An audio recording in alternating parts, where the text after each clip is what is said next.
Hey there, listeners and lurkers.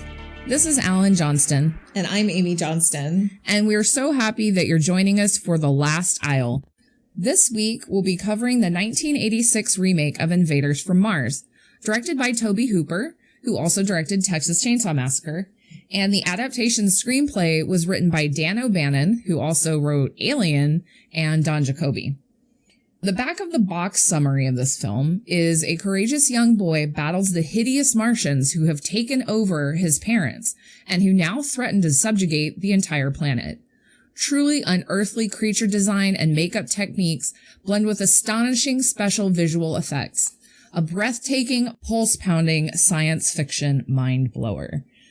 I remember watching this movie. I think I must have caught it on TV as a kid. I don't think this is something mom and dad probably ever rented for us, or maybe dad rented it for himself or something, but catching it, I think, on TV, and there was one particular scene, which we'll get to, and I'll talk about it when I get there, that scared the shit out of me. It gave me a stomach ache, and when I watched this again for the podcast, I got a stomach ache at that same part. And I don't know if it was because I had a sense memory of this particular scene or if I'm just a wuss at this particular scene. No. But my stomach hurt so bad. I remember the same scene you're referring to, but I'm not sure if it's a memory that I remember actually seeing it or I just remember you describing it so vividly. And the rest of the movie, I sort of remember here and there, but I either mentally blocked it from trauma or I just don't remember it that well because I was too young. I think this might have been the very first movie that I remember scaring me as a kid, which is part of the reason I wanted to do this for the podcast. For sure. Is because I was like, I think this is the earliest, quote, horror, even though it's sci-fi. This is where it starts. Yeah, I know. It started. So it is a sci-fi movie, but there are definite horror elements. I mean, you have the writer of Alien and you have Tobe Hooper, you have the makings of a really great movie because you have, the excellent writers you just mentioned, which I've already forgotten because I have no memory. And you have the legendary Stan Winston working on makeup effects. So, and I think it's important, and we'll talk a bit more about this later. You said it has the makings. Yeah. That was an intentional phrase I used. The makings of a great movie. So much potential. Let's keep that phrase in mind while we go ahead. Caution. Spoilers ahead.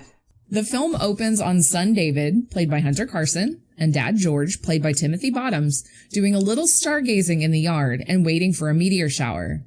They see a really bright meteor and get very excited to the point where David exclaims, "Holy shit!" And his dad didn't even correct him. David's like 10 or 11, I think. David's mom, Ellen, played by Lorraine Newman, comes outside to tell David it's time for bed because he has school tomorrow. And David mentions that she has school too, so I'm guessing she's probably a teacher or something. And she wrangles everyone inside. Inside David's room, we see that he's obviously fascinated with space, as his room's covered in toy robots, a telescope, star charts, and he even mentions that he wants to be an astronaut when he grows up. As George stays behind to tuck David in, David mentions that the base commander had come to visit his school, which leads us to assume that they're near some sort of military base. We hear a rumble, and David asks his dad if he heard it. George asks what, and David says, "Thunder, Dad, you must be getting pretty old." Instead of calling him a little smartass like I probably would have, he calls him a wise guy and sends him into bed. George suddenly remembers to give David a penny for his coin collection. David tells his dad that he loves him and then cradles a bag of pennies before going to sleep. I probably would have picked a teddy bear, but that's maybe just pennies. Me. Pennies are very, very cuddly. A sock full of nickels. In the next scene, we see there's a heavy storm outside. David wakes up as he hears a clap of thunder. He gets up to look out the window, and we see the telltale lights of a UFO coming from what looks like an alien ship made out of a giant Ferrero Rocher candy. It lands behind a hill outside the gardener's house. David screams and runs to his parents' room to let them know he saw a UFO. The gardeners stumble out of bed to go look out of David's window and see what he sees. They do the typical adult thing, trying to convince David it was probably lightning or a plane or a meteor. David insists he knows what he saw, and George says that he'll go check on it in the morning once it's light out, and he puts David back to bed.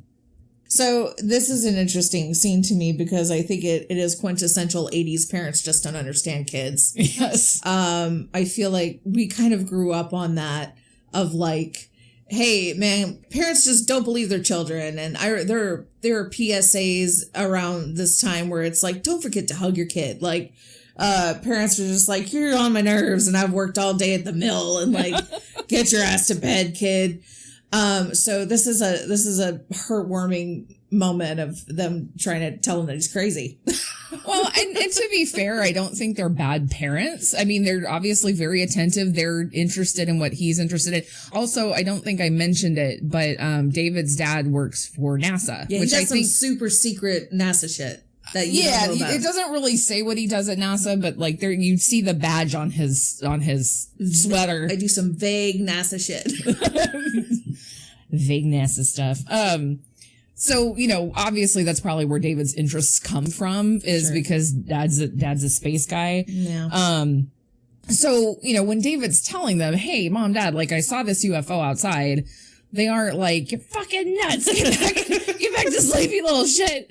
They're like, let's go see what he's talking about. Maybe that's how I wanted them to be because I hate this kid. Oh, no. I'm saying, maybe it's an unpopular opinion, but you watch it, listeners at home. You watch the movie. You tell me that you don't hate this child. I don't. You are not rooting for this. I am not rooting for this kid. I don't hate the kid. Okay, well, I question his motivations at some points, which I will also cover in just my hatred will become clear. All right. Well, this is going to be fun. The next morning, we see Ellen in the kitchen making notes on her hands as she prepares for, I guess, teaching. Because it never specifically says she's a teacher, but either that or she's about to cheat on a DMV driver's exam. I don't know. David walks in and catches her and laughs and tells her not to get caught. David and Ellen share a giggle, and we see George walk in, staring straight ahead in his bathrobe with only one slipper on. So I described this as a apparently bad Quaalude hangover. So, right. Okay. So David and Ellen tell something's a little off, and Ellen asks George if he wants coffee, and he goes, yeah, like really high, drunk, like, I don't know. And he continues to walk stiffly into the room. David is super sus at this point, and he asks George what happened to his other slipper. George goes, I lost it. And then sits down at the table. He's microdosing. I guess so. Ellen asks what's wrong, and he doesn't wait for an answer. David asks his dad if he's sure there was nothing over the hill. George, who's acting like he's on Molly, because he's at this point, hold on, acts like he's on Molly, beckons David over and says no, it must have been a bad dream. And he boops David on the nose and forehead in like this super creepy way. Like, I just want to touch your face. It's so weird. So that's why he's rolling on something. How are you here? David leans over and he spies an ugly, bruised wound on the back of George's neck, and he recoils. He asks George what happened to his neck, and George tells him forcefully to sit down. David sits at the table, and Ellen hands them both breakfast and then heads off to work. George pours himself some coffee, looks at a tin of what I think are sweetener tablets, so like Equal or something like that, but they're in tablet form. He pours about 7/8 of the tin into the cup, and then he guzzles the whole thing as if it's not completely boiling hot coffee with a shitload of sweetener in it. Mm-hmm. The coffee runs down his chest, and then he crunches this is all the sweetener tablets. This grossed me out so much. This is not an acceptable way to behave as a human. Your manners are atrocious, this sir. This is completely normal behavior. Could you please leave this Luby's? Could you please leave this Denny's? Like, you're not allowed here. This is Florida man behavior right here. He tells David, let me walk you to the bus stop. As they walk outside, George tells David that he was right. There is something behind the hill. He tells David he wants to show him what it is and reaches out for him. David's like, no fucking thanks. And he books it away from the house to get on the approaching school bus. George is left standing there waving at the bus as it goes by like he's a 1950s animatronic. He's so stiff and so weird, and some shit has gone down, and we don't know what it is yet. We next see David in class with the teacher, Mrs. McKelch, played by Nurse Ratched herself, Louise Fletcher, reminding the students that it's Frog Week in class and how she had collected all the specimens for dissection herself from around Copper Hill. As she goes to a student's desk to assist her with a question, some shitty boys at the side of the class decide to throw a frog at another student. It lands on David's desk, and he cuts himself with a dissection scalpel as he throws the frog back at them. Mrs. McKelch grabs David by the wrist and lambasts him for misbehaving while the other students point and laugh at him. Heather, who is the class know-it-all, played by Virginia Keene, and this girl is the perfect, everybody knew this kid in their class that was like teacher's pet, suck up, smarter than everyone, whatever. So Heather tells Mrs. McKelch that David's bleeding. Rather than being sympathetic, she tells Heather to watch the class while she takes David to the nurse and says that she hopes he needs a tetanus shot. And I'm like, fucking great. Great sympathy for your kids. Kid straight up gets Jimmy Fallon on the finger and just fully deglove, blood everywhere. Okay, she's I hope you get tetanus, you little fucker. That's hyperbole. It's not that graphic, but it feels like a pretty serious thing to be oh, you're such a troublemaker. And now you're bleeding? Good. But I don't trust her. She's Nurse Ratched. Oh. There's some shit, and she's just wait. She's evil already. Mrs. McKelch walks David to the nurse's office and tells the nurse that David will probably need a tetanus shot because he cut himself. The nurse, Miss Linda Magnuson, played by Karen Black, who we love. Mm-hmm. She is Mother Firefly, and she is fantastic. Mm-hmm. She's also, fun fact, the real-life mother of David Gardner. Oh. Yeah. The nurse, Linda Magnuson, thanks Mrs. McClutch, and she screams at her, "It's McKelch!" This lady has no chill. And she tells David, the nurse tells David he's probably going to live, and Mrs. McKelch just storms out of the room, all totally cranky and whatever. Yeah. All Nurse Ratchety and... All Nurse Ratchety, that's right. We move to a shot of the school bus dropping David off at home after school. He sees that George's car's in the driveway and that the front door is standing wide open. He goes in and he looks around really suspiciously. As he goes in, the door slams on its own behind him.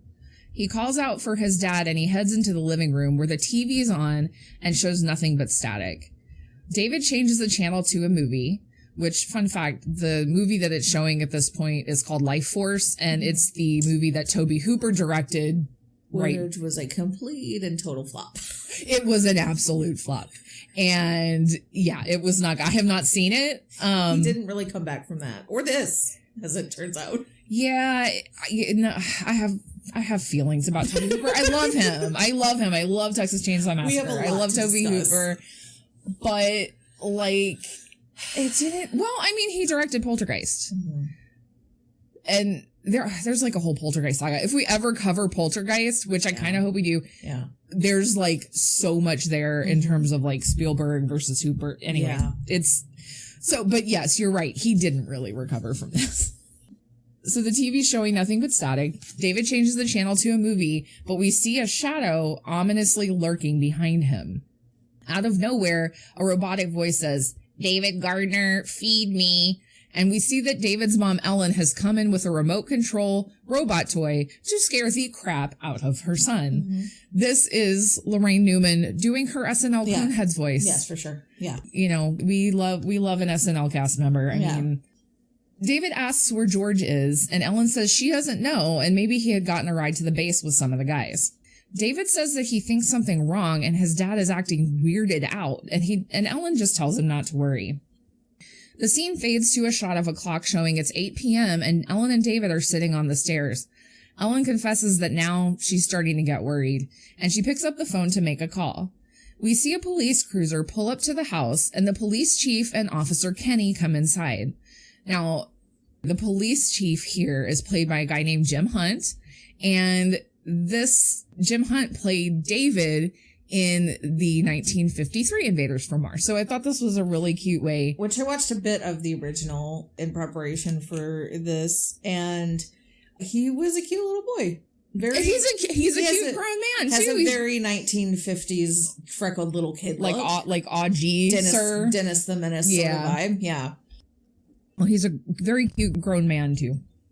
Ellen says that she doesn't know where George is, and David says that maybe he's gone up to Copper Hill. Ellen says that David is concerned that he had seen a plane crash up there the night before, and David stresses that no, he saw a UFO. His mom sharply tells him to stop it, and the police tell them that they'll go have a look up the hill. As they walk to check it out, the chief says, I haven't been up here since I was a kid, which is a clear reference to him being in the original movie. I thought that was really cute. As David and Ellen wait for the police to come back, a bird calls loudly and a twig snaps, and we see George walk out of a wooded area behind the house with a man named Ed. George introduces them in a super robotic manner, and we see that Ed's also acting weirded out, as David says. Body snatched. Yeah. Ellen snaps at George to find out where he had been, and Ed's like, yeah, later, I gotta go pick up my wife and kid. But he says it with no inflection in his voice at all, and he slowly walks away. Ellen continues asking George what had happened to him and where had Ed come from. And David says that the man is Heather's dad. Heather's the little know-it-all girl from the class. George says that Ed works for the phone company and that they had to have a special meeting about a phone hookup at the base, but that he's home now.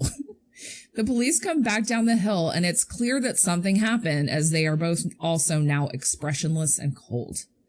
They say that David has quite the imagination, and George says, everything is fine now, with a robotic nod. The cops nod back at him in the same way, and they go to leave, with David taking notice of the chief briefly touching the back of his neck as he walks away. George grabs David's arm kind of forcefully and leads him back into the house. In the next scene, the family's finishing up dinner when George says that it sure is beautiful behind the hill and that maybe Ellen would want to take a walk up there with him after she does the dishes. Dude. No. Dude. Call the police. You're free. Well, she already did that. It didn't work. You're possessed or infected or taken over or whatever, and like you're still freaking concerned about your wife doing the dishes. Like, go fuck yourself. I'm so sorry. Ellen's like, excuse me, who the fuck's doing the dishes? And she tells George he's acting really strange. I would say misogynistic, but strange works. We cut to a scene of David awake in bed while his father sneaks in, slowly raising his arms as if he's about to attack David. Instead, he grabs David's fishbowl full of pennies on the nightstand and he walks out. David sits up, looks at the bag of pennies he still has, his little snuggle buddy, and looks out the window, watching his mother and father take a walk up behind Copper Hill. He calls after his mom, but she disappears along with George. So this is another interesting thing, because you mentioned the fishbowl full of pennies. Did you have a large container of pennies as a kid? I mean, like, I probably had a piggy bank, but, like, David is kind of obsessed with, like, he's a coin collector or whatever. But no, I mean, like, I don't. I had a collection of piggies. Aw, and they were so cute piggies. I had a collection of pennies. A big collection. I had a big one of those oversized plastic crayons, and it was full of coins. Mm-hmm. So I do remember sort of parents sometimes will send you somewhere, like let you keep the change if they come back from the store or whatever, and the collection of coins. I'm saying this because I feel like this is something that now only older people know about. Because people don't really collect change anymore. That's not a thing. Like kids get debit cards at 6 now. Like, I don't know. I mean, me personally, I don't know the last time I used cash. Like, I don't. Me either. And I grew up using cash. We're in that weird generation where we're the stopover generation. We're in that weird. We're zennials. Yeah. Anyway, moving on. Moving on from my youth. The next morning, we see Ellen cooking absent-mindedly in the kitchen, stopping just long enough to dab a napkin to the back of her neck while David watches silently. She brings a huge plate of burnt bacon to the table for breakfast, asking David if he's hungry and if he feels all right. George walks in and begins to eat some of the bacon, Ellen telling him that she doesn't think David feels well. She says that they should all go on a picnic behind Copper Hill. David tells Ellen that she has classes, and she says that they can go this afternoon. David asks if this is some kind of joke as we watch Ellen manhandle some raw hamburger meat, pour a heart-stopping amount of salt, or maybe sugar, but I think salt, onto it, rip off a chunk of raw meat, and then shove it in her mouth to eat it. Ellen says she'll make hamburgers for the picnic, which, like, no thank you. And David's like, I don't want to go. And he gets up to leave for school. George asks David to give his mom a hug, and Ellen rushes to catch David before he goes out the door. She gives him a stiff, unfeeling hug while David locks eyes with his dad. David rushes out the door to catch the bus, and the two parents stand there being weird as fuck in the kitchen, with George just saying the word, later. So this is just a crime against humanity, this amount of burnt bacon. Yeah. It's also a crime against hamburger meat. It's a crime against pigs and cows everywhere. It is unacceptable the amount of burnt this bacon is. Yeah, it's a flag. And what the fuck is with the hamburger meat? Dude, man? I don't know. Like, also, it never comes up again. Like, you see that, okay, so, like, George ate, the weird sweetener coffee or whatever earlier. You see that, she pours all this salt onto hamburger meat. But, like, it never, it kind of comes up again a little bit with a different character, but they don't really cover, like, oh, yeah, no, man, aliens just eat weird shit because they need it or whatever. It's unsettling. It's very unsettling. Also, I will tell you, and this will come up again because I have this weird obsession with stage food and stage items, things that are supposed to look like body parts or whatever. I looked to see what she ate as hamburger meat. And then later there's another thing that's eaten, and I looked that up and I couldn't find the source if they had substitute. Yeah, I love that what too. These things are made of. But the search continues, and if I find out information, I will come back to it. I'm not giving up the ghost on this one. I have no doubt that she went super method and just ate a raw cow, but who knows? In the next scene, David is sitting alone on a jungle gym at school when his absolute peach of a friend comes over and smacks him in the metal bars with a bat, scaring the shit out of David. The friend says, "You were shitting me about the spaceship stuff, right? Everyone's saying you're really spaced," which, like, did you ever call your friend spaced? I did not. No, it's stupid. David says, it's stupid. It's dumb and I hate it. David goes, ugh, great. And he doesn't want to play with this friend, and so his friend walks off. This friend has no name, and so that's why he's just his friend. David, back inside the school, silently watches as Mrs. McKelch and the police chief discuss in the hallway how they're going to go tonight and that everything will be destroyed at midnight. Mrs. McKelch says George Gardner has been designated. We don't really know designated for what. He's just designated. And then she walks into her classroom. David sneaks behind her, watching her write on the board that the class is going to go on a sudden field trip, which is not good. She walks into a back room behind her class, and David slowly follows her. He peers around the corner to see Mrs. McKelch with her back to David, a bandage on the back of her neck. She turns around, and we see her gobbling down a preserved frog, greenish black goo dripping down her chin. This scared my ass as a kid. That, like, I remember when I first, like, started looking up, you go through a phase kind of once you really get into what Google is, where you're like, I remember this thing as a kid. I wonder if Google can tell me what it is. And so I remember Googling, like, 1980s movie Lady Eats Frog, because that's the part that was, like, burned into my brain. Found this and never forgot the name of it again. But, like, oh my God. How do you feel now that you've addressed your childhood trauma? I obviously still have thoughts about it. Like, and it's still gross. Like, I mean, I've definitely seen way more horrific gore and it's special a lot. effects. That thing is wiggly. Well, I mean, part of it is because I think she's, like, kind of wiggling her head more to make it wiggle. But like, oh my God, it's so unsettling. She's a class act, though, man. She sells that frog eating, like, start to finish. She absolutely does. Yeah. Suddenly, Heather the know-it-all comes in and asks David what he's doing there. He pushes her aside quickly and runs off down the hall like a wacky waving inflatable arm-flailing tube man as Mrs. McKelch chases him. This kid can't run at all. Like, if you remember the scene in Home Alone where Macaulay Culkin is like running and like with his arms waving, this kid just runs like that. Yeah. Just I don't know if this was a choice of his own. I don't know if Toby Hooper was like, nah, dude, needs more waving. Like, more flaily. Yeah, could you do it again, but more flaily? Like, I don't know. But anyway, and we see it a lot. Like, this is not the first time we see this. And it's definitely not the last. No, unfortunately, no. So he runs off down the hall and Mrs. McKelch chases him. He runs right into the arms of Nurse Linda, who asks him what's wrong. Mrs. McKelch catches up and says that David had pushed a little girl over and that he's a little snoop, and she snatches his arm forcefully. Linda asks to please let her talk to him instead and sends David inside her office.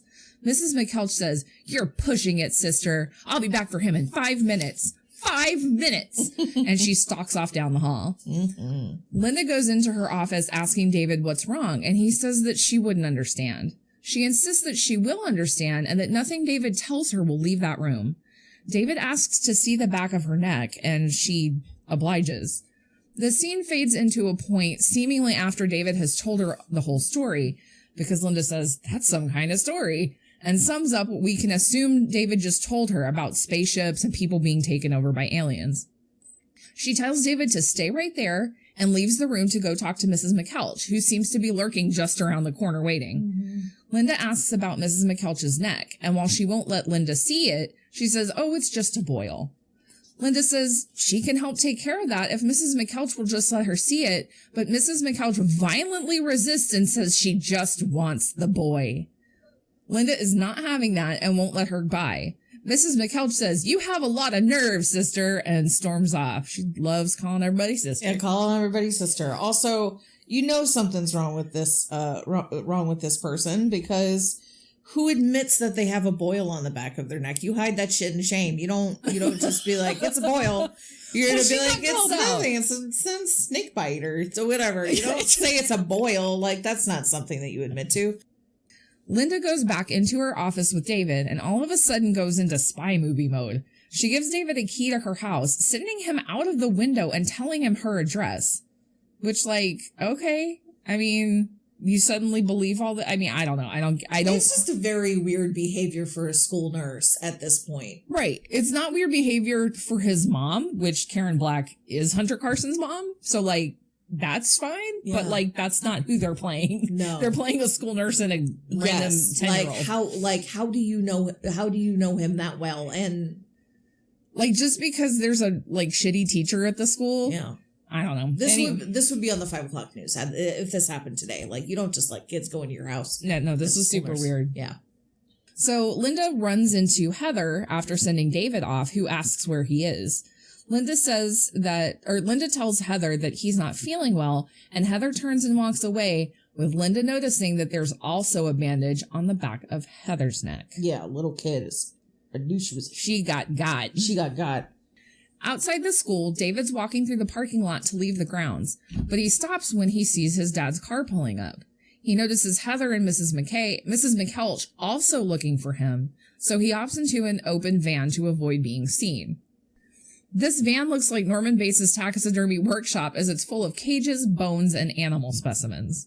Heather and Mrs. McKelch catch up just outside the van, with Heather saying that David's still with the nurse, and Mrs. McKelch saying that David's parents will get him. Mrs. McKelch gets into the van, because naturally, of course it's her van, because she's weird, and she starts to drive away. We get a short scene of David's parents confronting Linda and asking where David is, with Linda telling them that she had only left him for just a moment and he must have snuck out. Back in the van, David hides very poorly in the back, while Mrs. McKelch drives to Copper Hill. She gets out and she climbs over a fence to walk down the hill, and David hops out to trail her. He comes to an opening in the rocks, glowing with red light, and he starts to follow her down a series of tunnels. We see Mrs. McKelch walk through some membranous door, and we begin to see signs of alien-type architecture. Finally, she reaches the main room, with 2 meatball-looking aliens apparently really happy to see her. A big brain thing, which is credited as the Supreme Intelligence, descends from the ceiling. Now, this was a cool-looking creature, but do you remember Krang from Teenage Mutant Ninja Turtles? It was like the big guy with the brain in his belly. Yes. This is straight up Krang. This thing reminds me of Krang. Yeah, you're not wrong. So much. You're Like, not wrong I even about this. Googled like a side-by-side. I'm like, nah, man, that's Krang brain. Yeah.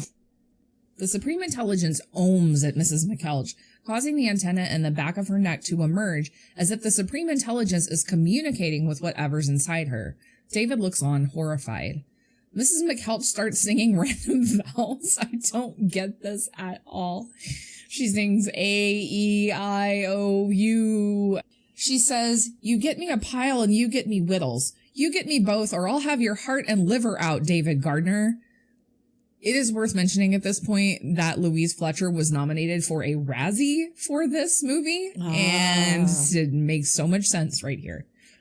David is suddenly spotted by the being, and he runs off, running into a new meatball alien at every turn. He finally manages to find a way out and yeets himself out of the closing door into the woods. He emerges from the woods by what I think is Linda's house, and we see that the police are already there, probably to check and see if David or Linda are hiding there. A hand slowly reaches out to cover David's mouth, and it's Linda. David breathlessly tells her that he found them and Mrs. McKeltch and that they tried to kill him. She asks who the heck he's talking about, and he says, "These huge, ugly, slimy, giant Mr. Potato Heads." He says potato, I say meatball, but whatever. He asks Linda to follow him so he can show her, and she says, "You're not just a crazy child, are you?" Okay, so she's just now asking herself if he's crazy. Yeah, like, she's given him a key to the house. Mm-hmm. She's given him her address. Mm-hmm. They're on the lam together. Mm-hmm. And she's just now questioning if the boy's crazy. She's like public enemy number one at this point. Like, she stole a kid. Nancy Grace, full on, like, put this woman in jail. We don't know what she wants with this kid. We don't know why. There's no motive. There's just like a random nurse stole a random boy. There's like, there would be a full on manhunt at this point in time. Is now an appropriate time to talk about aliens. Yeah, let's talk about those meatballs. Okay, so, I mean, this is a Stan Winston creation, and he talks about creating these aliens that he wanted to create an alien invader that didn't look like a guy in a suit. So these meatballs, he designed in a very specific way. He said he came up with the idea of putting a little person on the back of a big guy who would stand and walk backwards. So the way these are actually being mechanized is that the little person is controlling like the mouth and eyes and everything in like the front, the little arms and stuff, the arms in the front. And bladders in the front, and then the big person in back is actually walking for the creature. It is an insane structure. Also, they had to invent a new technology to be able to make things this big and light enough so that the actors could wear them. So they came up with something called the octo-injector technique, in which a big 5-gallon bucket that had multiple hoses coming out of it, 6 of them would sit around with 1-gallon buckets and mix up the polyfoam and then dump it into this thing, cap the lid, and then shoot compressed air into it, which would allow them to inject polyfoam into multiple points all around the mold. They got their skins out and they said that they were like good enough to patch, to cobble together. Yeah. And that's how they created these big meatball monsters. Yeah, and then they also say that like they didn't realize they were emitting a bunch of like noxious fumes, and like that the dudes almost poisoned themselves. Yeah, not so it was trial by error. I think in this creating of these creatures, they're very cool looking. They are, and Stan Winston even said, he's like, we were on a budget, and I had 2 guys and. To make this work with, to make these aliens work with. And I didn't want it to look like you said, like, I don't want it to look just like a dude in a suit, which the aliens from the original, I have seen pictures of, and it is absolutely just like a guy in a wetsuit. Right. But for what they did and, considering the budget, they look extremely cool. Yeah. it's just a great, not enough screen time. Not enough screen time for this entire... Considering these are the titular alien or invaders from Mars, there are very few invaders shots from Mars. Yeah, like on the screen. Also, sadly and stupidly, I think, Stan Winston and John Dykstra, who did the other like visual effects and stuff, he worked on Star Wars. They also got nominated for a Razzie. Right. And then like I don't get that. I get the Louise Fletcher thing. I don't get the Stan Winston hate on this one. Another fun fact, in the process of working on this, they agreed to this project while doing concept drawings and concept art for Alien. Yeah, these were some busy dudes. This was a Aliens, right? Yeah, Alien came out. Alien, already. So they're like, oh well, we'll just tack this one on. This will be fine too. I tell you what, like reading the stories that I've read about like makeup artists and creature effects designers and stuff. Holy crap, man. Especially back in that era. It was like the Wild West all of practical horror and oh my gosh. Yeah, I know so much is done with CG now, but anyway. Linda and David drive to Copper Hill, where David walks with her down behind the hill to point out the tunnel opening, and it's gone. David is insistent that the entrance was right there and says that they have to go to the sand pit. They overlook a giant crater with nothing in it, and Linda tries to console David, telling him that they're already in trouble and maybe she should just take him home.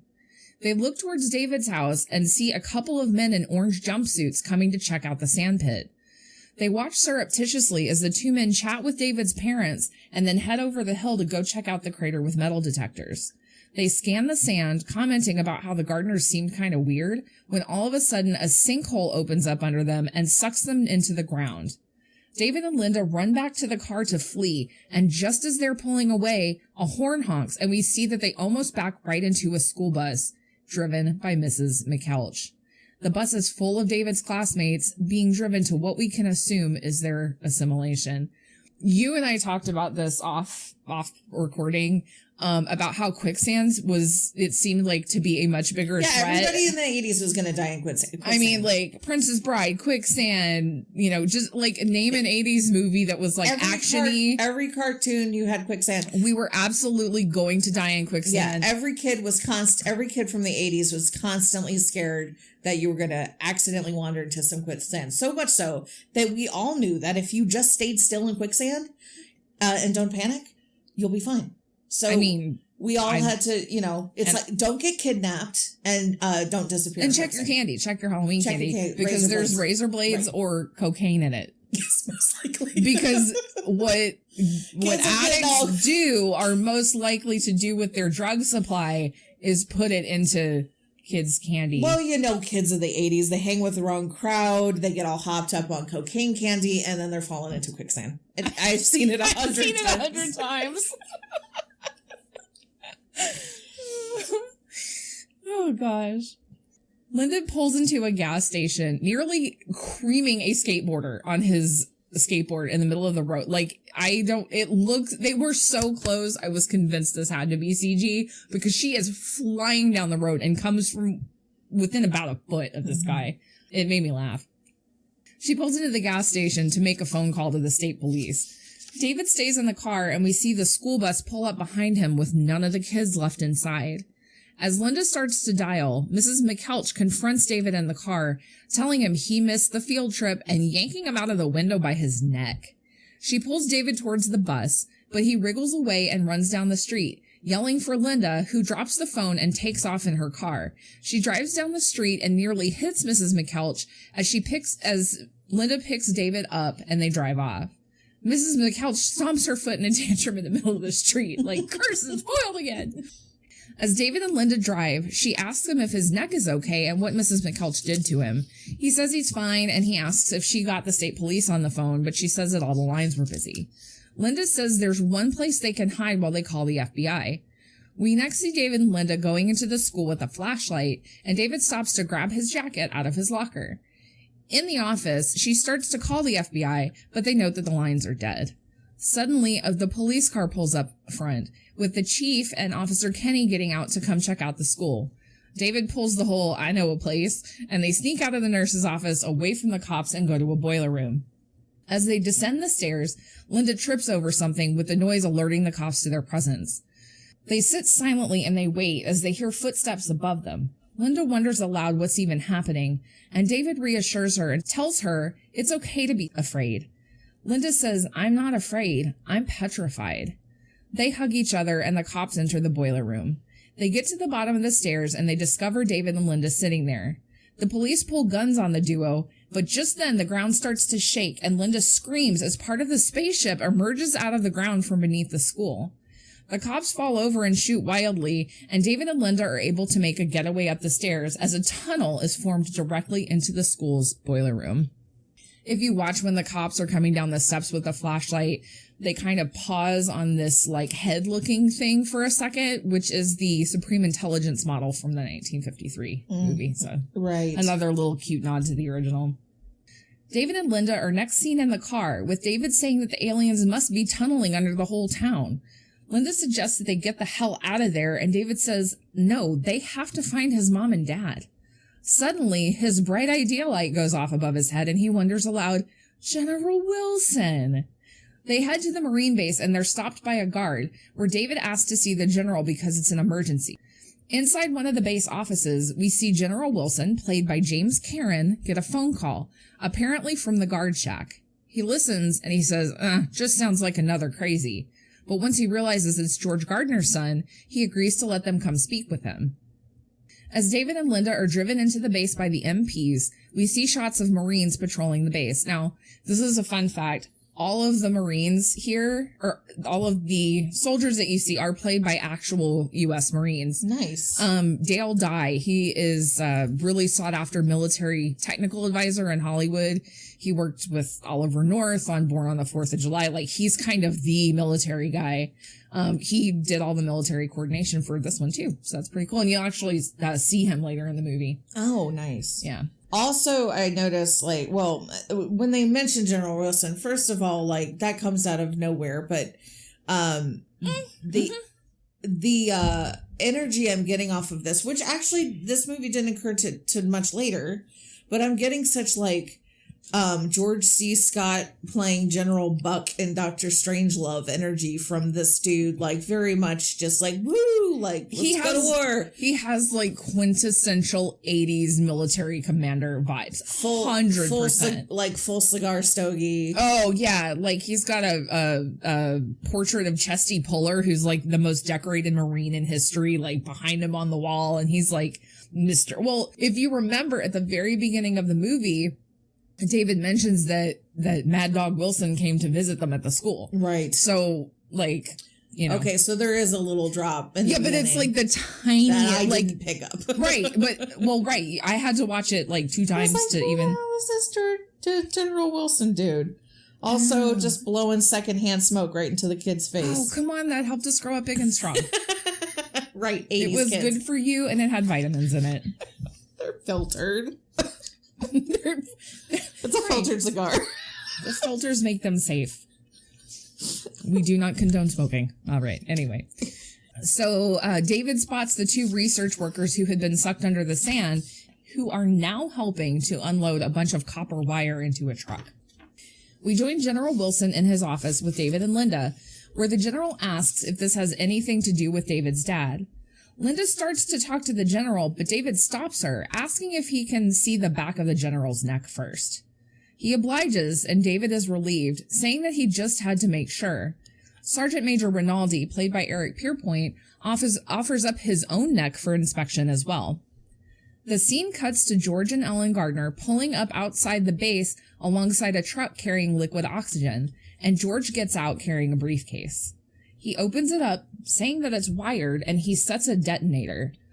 2 workers take it from him wordlessly, and George says they better hurry or you just might blow it. Ellen drives 5 feet to allow George back into the car, and they drive off. We cut back to Linda and David in the general's office, with Linda saying how she knows what it must sound like, but she swears it's true. The general is understandably doubtful, but Rinaldi says that NASA did confirm a UFO sighting 2 nights ago in the general area that David's describing. However, their radar didn't show any strike. David busts out his best Neil deGrasse Tyson lecture, saying how if the spaceship absorbed energy upon landing, it wouldn't have shown up on their radar. Rinaldi continues, saying that 2 men were sent to check on the Copper Hill area a couple of days ago, but didn't have anything to report. David says, it's because they were sucked under the sand. The general makes a call to Corporal Walker, played by Deborah Berger, asking for David and Linda to be escorted to another room. Once they leave, General Wilson asks Rinaldi to let NASA know that they're going to do a security check on the 2 men who had gone to look at Copper Hill. Cut to a shot of the 2 men in orange jumpsuits reading research team, looking nervous and being invited into the general's office. General Wilson asks them about the Copper Hill search, and they immediately pull guns on him. Rinaldi judo chops the guns away from the men, and MPs rush in to detain them. This is like full Adam West Batman fight. Oh, it's so good. It's just we were missing the boing and the zap. Pow. Yeah. No. It's so good. And it was, so there's the 2 guys standing there. They both pull guns at the same time. Rinaldi, chops one away from first one, closest to him. And the other one just, pulls a kung fu movie and just, stands there kind of weaving until it's his turn to get the gun punched away from him. I love it. It was so good. The general, while holding his gun on the 2 men, asks them to tell him what the hell is going on. One of the men begins to talk, but no sooner does one word escape his mouth than both of them collapse and seize on the floor. Rinaldi moves in to inspect the pulse of one of the research workers, says that they're dead, and a sudden electrical spark and impulse causes him to jump back. We see the antenna begin to emerge from the back of the dead man's neck, with the military personnel looking on in horror. General Wilson gives orders to seal the base perimeter, alert security, and get those NASA hotshots back right away, and to bring back the nurse and the kid and to monitor the launch area. This is the first that I recall hearing of any kind of launch in the movie. For sure, yes. I feel like this should have come up sooner, but whatever. We move outside to see that the liquid oxygen truck is being driven to the launch site with the 2 workers who have the briefcase bomb inside. Back in the general's office, David and Linda are introduced to Dr. Stout. He's played by a guy called Donald Houghton, and they give him a name in the movie, but on IMDb, they only credit him as the old NASA scientist, which I think is really rude. Oh, that is so ageist. I know. And Dr. Weinstein, played by Bud Cort, who actually is credited as Dr. Weinstein, who both work with David's dad at NASA. We get another demonstration of David's space fascination as he tells the scientists he didn't think that the Viking missions had found any sign of life on Mars, even though there were photos in a magazine showing some kind of pyramid there. He says he thought they were fake, but the scientists say that they are indeed real, and in fact there were even more photos too sensational to be made public. When David says that there wasn't any water there to support life, the scientists said that's why they're looking underground. The general reasons that any alien life up there may not want to be found. The scientists inspect the antenna removed from one of the research workers' necks as they discuss with the general the need to postpone the launch until the security of the base can be guaranteed. General Wilson wants to pause the launch until an all clear can be given, and the scientists agree. Meanwhile, the truck carrying the liquid oxygen outside zooms past a checkpoint with the MPs opening fire on it. Back in the office, Dr. Stout is on the phone with Mission Control, authorizing a temporary freeze of the launch countdown. As the scientists go to leave the office, a Marine hurries into the office to inform the general of a security breach, that there's a liquid oxygen truck on the runway. Everyone in the office watches the monitors as we see the truck head right for the rocket on the launch pad. With just over 10 minutes to go on the countdown, the rocket explodes. Corporal Walker bursts in, telling General Wilson that 2 technicians were just arrested on base for stealing equipment, copper wire.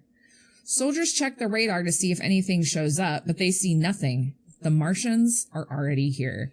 So much to unpack here. Let's unpack all this. All of it, yeah. Go ahead. Okay, so the first and foremost, the elephant in the room here. Mm-hmm. This movie came out in June of 1986. Oh, yeah.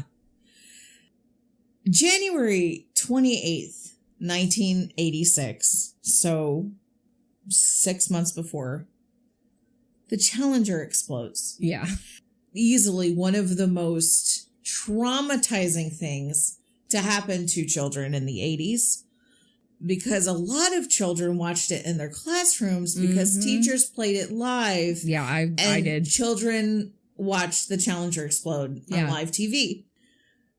Then later in June, in this movie. They explode a shuttle. So luckily, I think it was an unmanned flight, but it's like the optics are not great. The optics are not great. And for a movie that's sort of, I'm not going to say it's a children's movie, but it's definitely a family friendly horror movie in the sense that like kids will probably watch it with their parents. Yeah.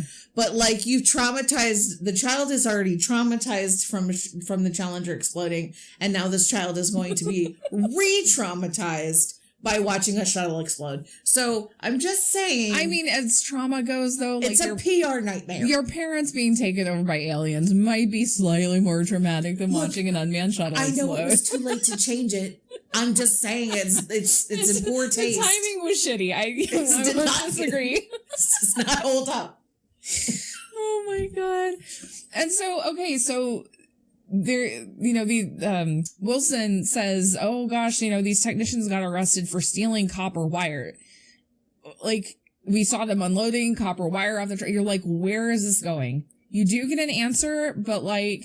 It's a very roundabout answer. And I spent all my time being like, well, the copper pennies are important? I don't know. Which they kind of are, but we'll talk about it.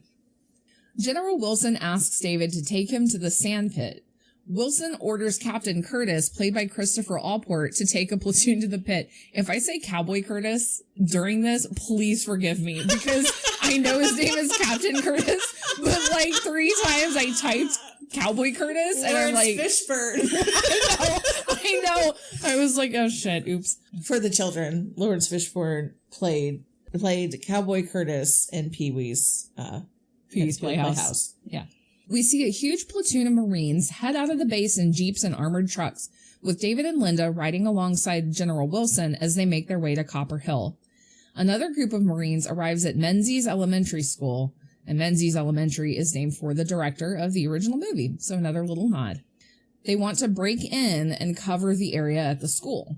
We cut over to a tank driving through the fence at David's house, with the general giving orders to secure it.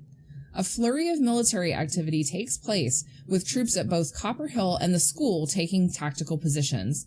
Captain Curtis and the Marines at the school head into the boiler room, where they come upon the tunnel formed earlier when the police had confronted David and Linda. At Copper Hill, helicopters fly overhead, giant floodlights are raised, and everyone gets in position. At the school, Captain Curtis prepares to rappel down into the tunnel while Dr. Weinstein looks on. Once at the bottom of the tunnel, Curtis's eyes go wide as he sees what's around him, and he commands the rest of the squad to join him. Back at Copper Hill, David begins to make his case to the general about maybe trying to communicate with the aliens, but he's cut off when a Marine informs the general that a tunnel system has been located beneath the school headed west, which is right towards Copper Hill. Another Marine says that the demolition charges have been set and the winches have been placed, and the general runs off to take care of business, leaving David behind looking sad. The Marines take position around the sandpit as a helicopter flies in, and we see Rinaldi, slip and eat shit and fall right into the sandpit. And it was the worst, fake fall. Yeah. He's like, whoa, and just falls. Right in. It's very tragic. Yes, it is extremely tragic. General Wilson yells Rinaldi at the top of his voice and tells him to get out, but it's too late. We see a sandworm-type motion under the sand, and a spiraling hole sucks Rinaldi down. He is gone within seconds.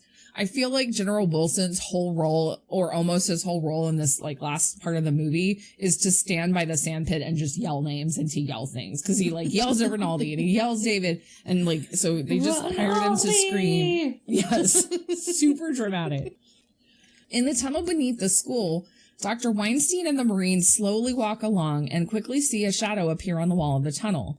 They see 2 meatball aliens approach, chittering and grunting. Weinstein yells to hold your fire and runs to inspect the aliens more closely, telling the commanding officer that they shouldn't waste a chance like this. He approaches the aliens, telling them it's okay and that he has something that belongs to them. He takes the antenna out of his pocket and holds it out to a little tiny alien arm, with the alien taking hold of it. It's a really cute moment. Yeah. He introduces himself to the aliens as Mark Weinstein from SETI and reasons that they do understand him. He turns to the Marines to excitedly tell them that, yes, they understand me. And then the aliens quickly shoot him in the back with a death ray and dissolve him instantly. Yeah, he's fully exterminated. He's like, they get me. Oh, shit, they don't get me. Yeah, they don't get you. The Marines quickly open fire on the aliens, taking them both down. Captain Curtis cautiously checks the corpses and makes a call to recon the network of tunnels. Back at Copper Hill, Linda reassures David, who's disappointed that the general didn't listen to his plan. David looks towards the pit and then suddenly takes off running towards the pit out of nowhere, flailing and shouting that he needs to find his mom and dad. Still flailing. Linda screams and runs after him while the general looks on, but just as expected, Linda and David are both pulled under the sand. General Wilson gives orders to arm the demo charges, and Walker runs in to ask him, what about the woman and child? Wilson says they'll just have to risk it. A group of Marines make their way down into the pit with winches attached to them in order to place the charges. They are also quickly sucked down, but the winches are started up in order to pull the soldiers back out. They are successfully removed from the sinkhole, but the charges are pulled down into the hole, detonating almost immediately and sending a large sand cloud into the sky. This opens a permanent entrance to the tunnels beneath, and a large group of Marines rappels down into the hole. Can we just pause here? Because this is where...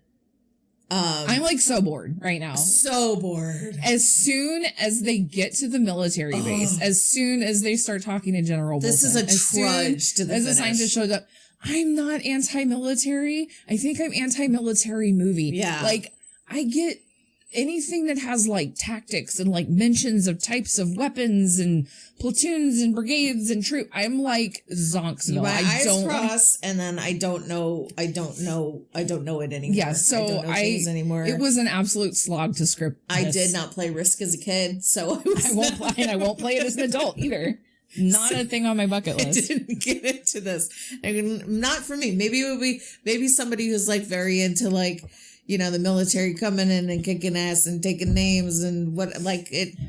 And again, I'm not like anti-military. No. Great. I support my troops. No, man. But I don't want to watch it on TV. I still liked Independence Day. Welcome to Earth. Too soon? I just don't want to. No.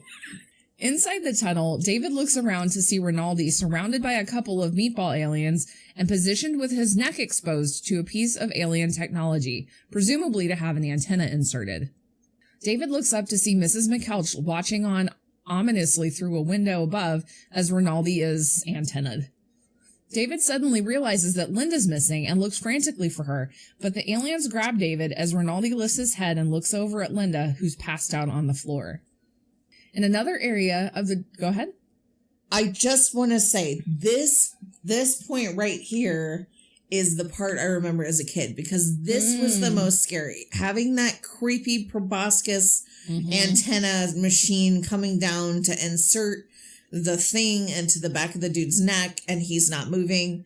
That was terrifying as a kid for me. Yeah, no, it's not great. So for me, it wasn't the frog. For me, it was like the penetrating neck. It's very, the optics are not good. There's a point later and I'll point it out. It's assault. There is a point, and I will point it out, where it's even worse than what we see with Rinaldi. Yes. In another area of the tunnel network, the Marines and the General walk through with Dr. Stout, who notes that the aliens are smelting copper. So they're smelting the copper that they've been stealing. We then see David being thrown to the floor in front of the Supreme Intelligence, and he asks where Linda is. Mrs. McKelch walks in to tell David that Linda's busy right now, and that David has absolutely no idea how lucky he is to meet the Supreme Intelligence. Mrs. McKelch approaches and stands with the two aliens behind David while he begs the Supreme Intelligence not to hurt Linda. He starts to ask for his mom and dad also, but Mrs. McKelch just goes on another rant about how much trouble David is. David continues to reason with the brain thing, and Mrs. McKelch interjects that it's too late. David tells her to shut up, that he is talking to Krang, and that he will stay every day after school for the rest of his life if she will just shut up for a second. I am not talking to you. I'm talking to him. Yeah, it was, oh God. Yeah, I love that she got told to shut up finally. David tells the Supreme Intelligence it can't just control people, that it's wrong, and begs it to give his mom and dad back, and Linda, and Heather. And then he looks at Mrs. McKelch and says, well, the aliens can keep her. The Supreme Intelligence, like, scream growls, which cracked me up because, like, nobody wants the teach her. She's like, not even the I don't Supreme. fucking want her. No. She's awful. Yeah. One of the Supreme Intelligence's tentacles knocks David to the floor, with Mrs. McKelch saying that it's David's turn to get assimilated. The Supreme Intelligence says, poor little guy. This really pisses David off. I'm going to laugh my ass off. He stands up, he calls the Supreme Intelligence a dick brain and punches him in the face. I don't know why this cracked me up so much. He goes, you dick brain, and like fake punches him. It was so good. It was so good. Crane growls and Mrs. McKelch calls David a bad boy, who responds by knocking her over the head with his trusty bag of pennies. For some reason, the two meatball aliens there turn on her, and we see her being eaten by one of them as she screams. The alien belches steam, satisfied after its meal of frog-seasoned teacher witch. R.I.P., little lady. Yeah. David takes the opportunity to run off, and he looks through a window to see Linda positioned face down, about to be antennaed. The meatball aliens laugh as David tries to find his way down to save Linda. So this is the point. Are we calling it laugh? Are we calling it laughing? I mean, in this particular one, it's pretty clearly a grunt laugh. Right. They're amused. This is the point, though, where, like, we see Linda positioned to be antennaed. It is uncomfortable. Well, because the angle of how she's laying, it doesn't immediately look like it's going to go into her neck. It looks way lower. And I'm like, dude, I didn't know this was a probing alien movie. Like, I thought it was next. Obviously, that doesn't happen. It's uncomfortable. It's like, uncomfortable. It's so much so that I remember it as a kid to now, and I'm like, that part. Yeah, y'all know what you were doing. Yeah, that makes me unhappy. Take the pretty lead lady in the movie and make her look like she's about to be probed. It's not great. Back in one of the tunnels, the general, along with some Marines, encounter Rinaldi, who's under the effects of this antenna, and tells the Marines to go back, but he's pointing a gun at the general. You can tell he's fighting his internal urges. Rinaldi begs the Marines to shoot him, as he knows he's about to fire on the general. They oblige, killing him. The general approaches the body, saddened, and motions for the troops to move on ahead. We then cut to David in a tunnel just above two of the meatballs. One of them removes a shiny metal bar from somewhere, like a pocket. It's weird. He just like pulls it out of his body, and he inserts it into his weapon, seemingly as ammo. This is where the copper comes in. Captain Curtis and the Marines approach from another tunnel, and David yells for him to look out as the alien weapon lights up and fires, hitting a wall. The Marines open fire on the two aliens, who scream and fall over dead. David shouts to the general and Captain Curtis that the aliens have Linda and they're about to get her. Wilson tells David to stay calm and tells Curtis to muster the troops. He then heads out to help save Linda. Curtis looks around and says, I wasn't trained for this, which has big I'm too old for this shit energy. Wilson and a large group of Marines head into the main room with the Supreme Intelligence, starting a large shootout with the two meatballs. We see bullets flying, Marines being electrocuted, and Krang screaming. The Marines continue to fire more and more bullets into the Supreme Intelligence, who, bleeding, finally retreats up into the ceiling of the ship as the needle moves closer and closer to Linda's neck.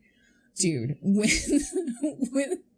the Supreme Intelligence brain alien pulls up into the ceiling, it's like this hole surrounded by teeth. Yes. But the angle, okay, first of all, this is the first time that like I noticed that the being wasn't just a brain. It's like attached to like a big snake thing. Tail. Yeah. So the head of the alien and the long cylindrical body of the alien disappearing backwards into a hole looks extremely phallic. I don't get what you're getting at. I don't understand. I think you're going to need to go into a little bit more detail. Please describe further how this looks like a giant dick. I can't stress enough that I don't get it. There's a subtle sucking motion. I think someone goes, oh yeah, like it's terrible. Oh God, okay. The 2 remaining meatball aliens fall dead, and the general gives orders to fire the dragon. And I didn't know what the dragon was, so I looked it up. It is a shoulder-fired, man-portable, anti-tank guided missile weapon. So, like, this, it's basically like a cannon on your shoulder. Yeah. So, the guy who fires the dragon is Dale Dye. This is the guy who's the military coordinator. Yeah. So he screams, firing the back flank area, and he blows up the area behind where Krang had been positioned. Marines scramble to place demolition charges near the Supreme Intelligence's pedestal, while the General and David look in on Linda. She wakes up to Marines helping her up, not knowing where she is. Suddenly there's a rumble, which they realize means that the ship is leaving. They all have to get out of there as fast as possible. Wilson tells the demolition crew to set the charges to go off in 5 minutes, and everybody has to be out by then. Marines move out as fast as they can. The Supreme Intelligence suddenly reappears from the ceiling, angry. David and Linda run down the hall, only to confront one of the spaceship's bladed tunneling mechanisms. They duck out of the way, and everyone continues to look for the exit, but they soon realize that the entrance has been sealed off by the aliens, and they can't dig or even shoot their way out. David calls Captain Curtis over to see one of the alien weapons on the floor, and Curtis is super into the idea in an it's crazy but it just might work kind of way. The general says it'd be great, but they don't know how to fire it, and David says they just need copper, because he'd seen the alien load the weapon. Curtis suggests that a penny might work, and David suddenly realizes that the mint-condition penny his dad gave him in the beginning of the movie happens to be in the pocket of his jacket. Penny ex machina. Yes, absolutely. He puts the penny into the alien weapon, and it comes to life almost immediately, blowing a hole through the ground. Everyone leaves the tunnel hastily except for David, who stays behind just long enough to be approached by George and Ellen. George motions for David to join them and tells him he has to hurry or the ship's going to leave without them. David says he loves them, but he can't come with them. The gardeners get angry and start to chase David up through the tunnel. With 30 seconds left until detonation, David flails and flaps his way up the side of the sandpit with George and Ellen in close pursuit. This kid's trying to fly away, I think. I'm not sure. Linda continues to scream for David. We see the alien ship light up into the sky with 3 seconds left as the gardeners finally tackle their son. They struggle with him, and as the countdown reaches 0, the back of George and Ellen's necks explode into sparks, and we see the ship blow up in a massive fireball. The gardeners no longer seem to be under alien control, and they frantically and desperately reach towards David to pull him out of the way of the explosion. Suddenly, David wakes up in bed screaming with lightning flashing outside. It was all a dream. It was just a dream. George and Ellen make their way quickly into David's room, trying to reassure him, while David screams at them to leave him alone. David collapses into his mom's arms and asks to see the back of his dad's neck. Ellen's like, well, what about my neck? And David's like, nah, you're cool. I don't get that. The scene crossfades into the next, in which David has apparently told his parents everything. The spaceship, the aliens, the military. They're all sitting comfortably in David's bed, and his parents seem very intrigued by David's dream. Ellen tells David he has nothing to worry about because his penny collection is still right there by his bed. George says that David's dream makes sense because it was composed of all the things that happened to David that day, like the penny collection and the general's visit to the school. David says he was so scared, and in her best Saturday Night Live Coneheads voice, Ellen reassures David that there's nothing to worry about and that they'll take a picnic up at the hill tomorrow. George leaves, and Ellen tucks David into bed. She asks if she should leave the door open a bit for David, but he says it's okay. David turns over to snuggle his pennies again, but just as he shuts his eyes, insanely bright lights shine in through his window, with a telltale sound of the alien ship in the background. David opens the window to look out, horrified to see the same flashing lights he had seen in his dream. The ship was landing again. He runs screaming to his mom and dad's room. As he opens the door, he screams, "No!" The scene pauses on David's terrified face, and as it fades to black, we hear the familiar sound of a grunting, groaning meatball. Roll credits. The end. So, Amy, what did you think of Invaders from Mars? Oh my god. First of all, like, we watched it in 2 parts. Like, we couldn't get through it in one sitting. We had to take a break. That's true. That's true. Movie. I think we kind of got just about to the military part and went, we'll finish this later. We'll finish it later.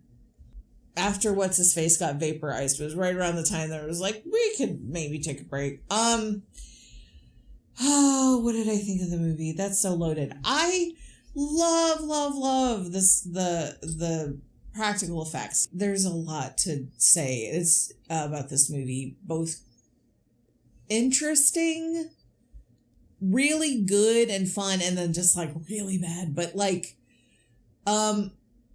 obviously I loved the practical effects. Stan Winston is a genius. We know this. Oh, absolutely. All of the elements on paper made me want to love this movie. Mm-hmm. I really wanted to believe. I really wanted to love this movie. From the cast. So you molded this movie. I molded this movie. I want to believe. From the cast to the director to the screenwriter to the, everything. The cast. Like, that's what I said. Yeah. Like, you had freaking so many elements to make this movie fantastic. And it wasn't, Allyn. It was not good. I know. Not a good movie. I did not like this movie. No, I feel the same way. Like I said, part of the reason I picked this one just was because, you and I are kind of going, we're on a nostalgia kick for this podcast for the most part. And so I was like, let me pick something that I remember scaring me as a kid. And this is the first one I remember. For sure. And while I appreciated the more horrific parts in the beginning, because the first part of the movie is definitely more horror, even though it is an alien spaceship and whatever. And so, the sci-fi elements are there. It's still very frightening, right. But man, like I said, I got to that military point and it's like my brain went like it just shut down. I'm like, could we just be like bang, bang, shoot, shoot, like Marines save the day. Everything's fine. The end. It was boring. It bored me. Yeah. This is, and we've talked about this before. We like horror sci-fi, but we're not so big on the military sci-fi. Not that there's anything wrong with that. And if you love military sci-fi, you'll love the second half of this movie. Oh, absolutely. And I mean, I do have to give some major respect, though, to the fact that, they got real Marines. Yeah. That Dale Dye, worked with them to, play. It was great. Like, that part was great. There are things I absolutely I respect a lot about the movie. Right. But my respect for a movie does not equal my enjoyment of a movie. Right. And so let's talk ratings. So for ratings here on Last Style, we are going to be rating these on a 1 to 10 day rental scale. So, Aimee, on a scale of 1 to 10 days rental, how many days would you rent this movie for? 1 day. I'm returning it the next day. Oh, no, really? Yeah. It is that bad to you? Okay, I'll give it a 3. Okay, be real, yeah. I'll give it a 3-day rental just for Stan Winston. That's fair. Because he is, after all, a legend. Credit where credit is due.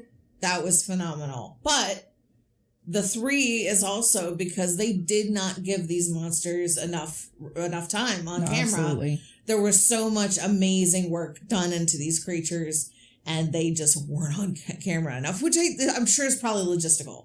Well, and budget. He even said, I think they said that they really kind of only created 2 workable costumes that could be fitted. The rest were just models that were kind of off in the background. Yeah. But the 2 models that the, little person and bodybuilder could get into, they only made 2 of those. Yeah. So, the 2 moving aliens that you see at every point in the movie, it's the same 2. Yeah. Yeah. And so I understand if something rips or if it's hard to get patched. I get that. I still, but the child in me that's like, no, I want to see the monsters. I came for the monsters. Oh, absolutely. That's it was frustrating to have that only be just a blip. Yeah. And, to spend so much time on flailing and running and flailing. And flailing and falling and flailing and running and falling and screaming. There was a lot of yelling in this movie too, boy howdy. Whew.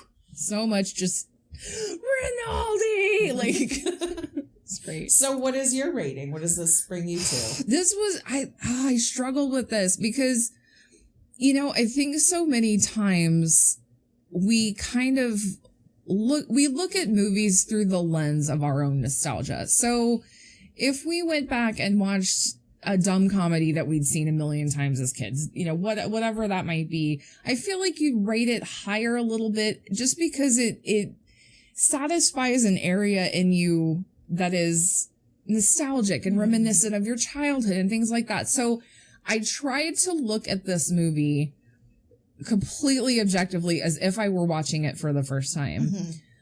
For me, on a scale of 1 to 10 days rental, I think I'm renting this movie for 4 days. Mm-hmm. I do give credit because Tobe Hooper was in love with the original movie.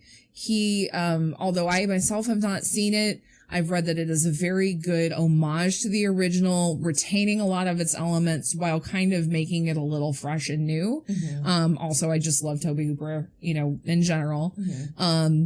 The level of talent, you know, you have the screenwriter or the screenplay adapter who worked on the screenplay for Alien. You have Stan Winston, like we've talked about.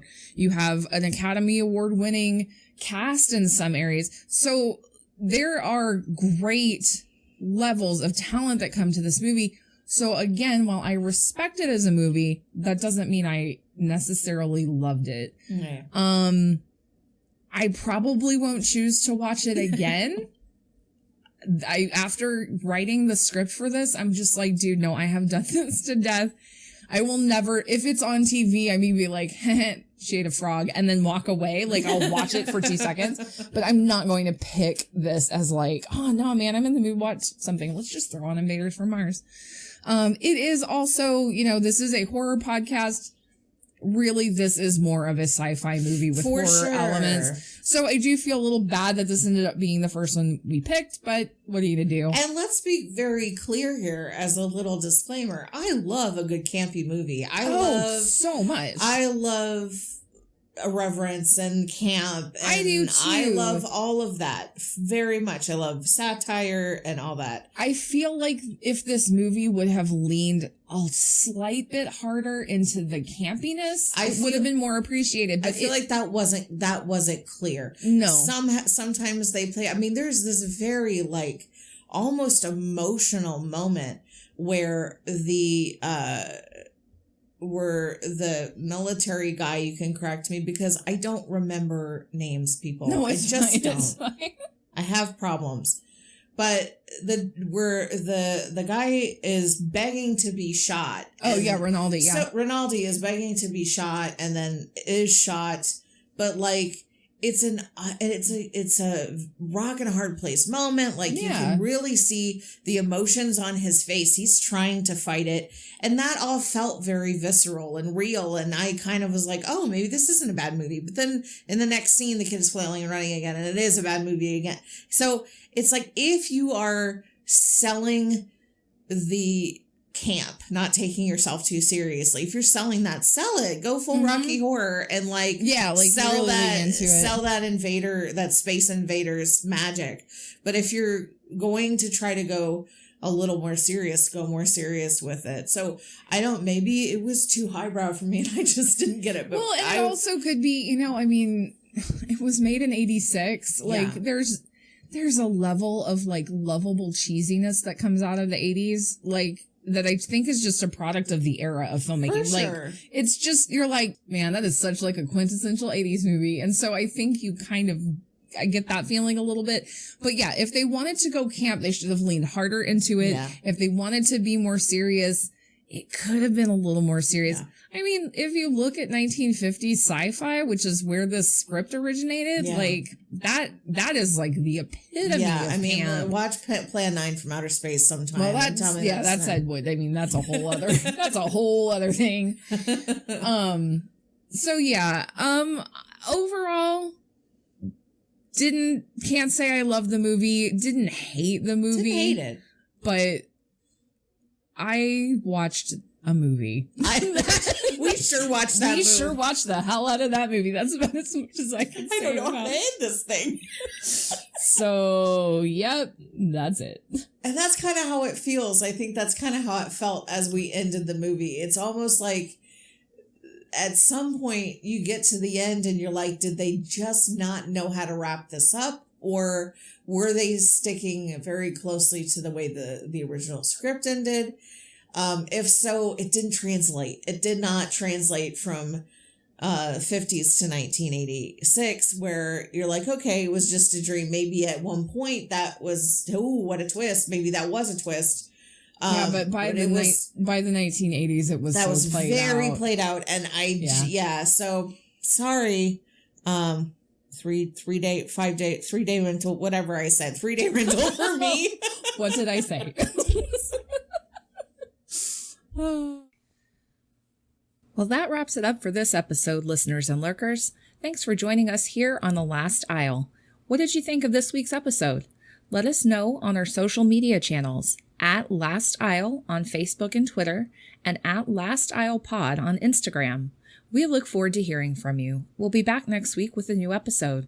So sit back, cuddle up with your bag of pennies, and grab a burnt plate of bacon, and come peruse the selection of movies in The Last Isle. See you soon.